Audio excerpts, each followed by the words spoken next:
నీకు కావలసిన గమ్యం ఏంటో తెలుసుకొని, ఆ గమ్యం వైపు అడుగు వెయ్యు. మొదటి అడుగు నువ్వు వేస్తే చివరి వరకు నీ ప్రయత్నం నిన్ను తీసుకెళ్తుంది. నీకు విజయాన్ని అందిస్తుంది. ఈ చిన్న కథ వినండి. ఒక గ్రామంలో ఒక విద్యార్థి ఉండేవాడు.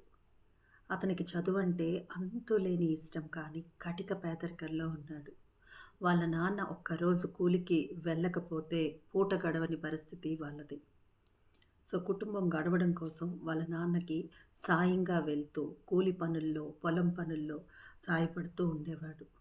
కానీ అతనికి చదువు మీద మక్కువ ఉండడం వల్ల అందరూ పడుకున్న తర్వాత పుస్తకాలు ముందేసుకొని వాళ్ళని వీళ్ళని అడిగి చదువుకుంటూ ఉండేవాడు. ఊళ్ళో వాళ్ళందరూ హేళన చేసేవాళ్ళు. "నీకు అవసరమా? మాలాగా నువ్వు కూడా పనికొస్తే నీకు బావుంటది కదా!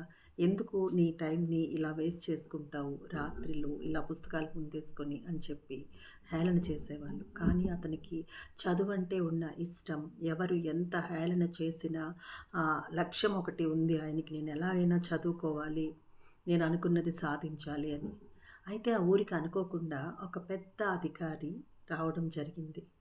అతడు ఈ అబ్బాయిని, ఈ విద్యార్థిని గమనించాడు. చదువు పట్ల అతనికున్న ఆసక్తిని గమనించాడు. పుస్తకాల పట్ల అతనికున్న ఇష్టాన్ని గ్రహించాడు. అంతే. ఆ ఆ విధంగా ఆ అబ్బాయికి సాయం అందించాలని అనుకుని, అవసరమైన సాయాన్నంతటినీ ఆ పెద్ద ఆఫీసరు ఆ విద్యార్థికి అందివ్వడం జరిగింది.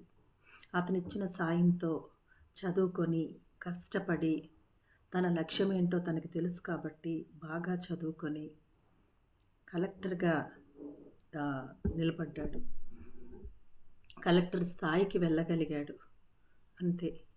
ఏ ఊర్లో అయితే తను చదువుకున్నాడో అదే ఊర్లో మరెంతో మంది పేద విద్యార్థులకు సాయం అందించగలిగాడు.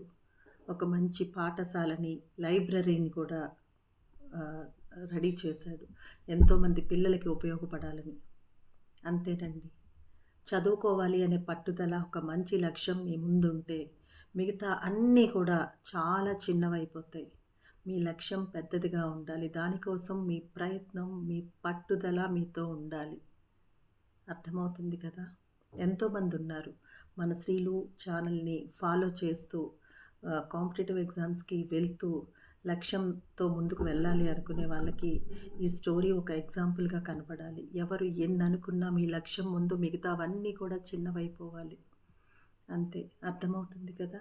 సాధిస్తారు కదా మీరు కోరుకున్నవి. నాకు కిందన కామెంట్స్‌లో పెట్టి చెప్పేసేయండి. సరేనా? బాయ్.